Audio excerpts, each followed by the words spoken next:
I'd like to welcome back into the studio Heather Govender from the Halton Environmental Network, and it is a big week coming up next week. It's the Waste Reduction Week. Yes, Can you tell me what that entails?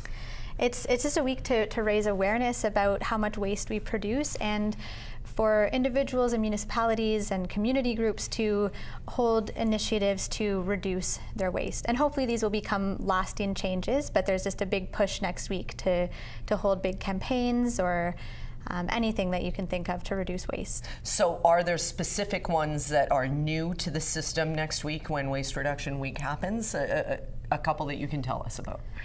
Well, one I know of that's new is the costume swap we talked about last week. We're going to be holding a big Halloween costume swap next week. It's actually kind of perfect that Waste Reduction Week is in October because Halloween it's one of my favorite holidays, but it does come with a lot of waste. So this is just one way you can drastically reduce the waste.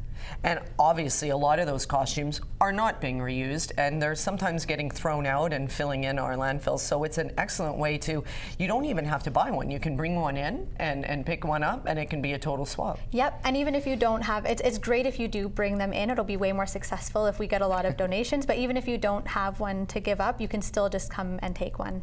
Now there's something called the closed loop economy that you're focusing on. Can you tell me a bit about that? Yeah, so now our economy for the most part is what's called a linear economy. So you produce something and then it's used, it might even get passed on, but ultimately its destination is the landfill. And a linear economy is not sustainable on a finite planet, which our planet might feel big sometimes, but it is finite. What we have on this planet is what we have, and once we use it all up, that's it. So a closed loop economy or a circular economy, it just means that instead of looking at something from cradle to grave, you're looking at it in a way that's called cradle to cradle. So you're looking at the full cycle and choosing products and using things that can be fully reused and recycled into a new product in a circular way. Now, is there a goal for that, or changes, specific changes that people can make to help that?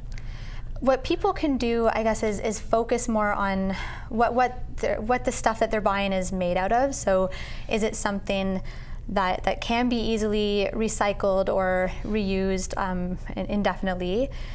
Really, a lot of the change is going to have to come at the manufacturing level. So letting your voice be heard and sharing that you want to see those kinds of changes can make a big difference, but we are going to need to see those kinds of changes because right now most of the products available to us are not fully and easily recyclable, and some of the ones even that are recyclable, for example, like plastic water bottles, they get recycled, but they're recycled into products that are then not recyclable. So it's more like downcycling. They get recycled once and then eventually in a landfill. They're not continuously recycled.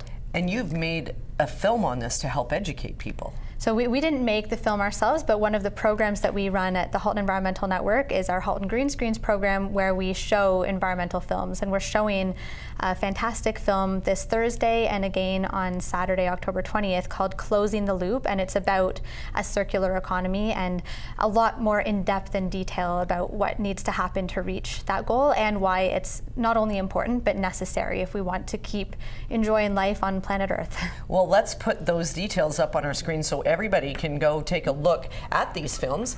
It will be Thursday, October 11th at 7 o'clock in Oakville and Saturday the 20th in Burlington. Thank you for coming in again today, Heather. Thanks for having me.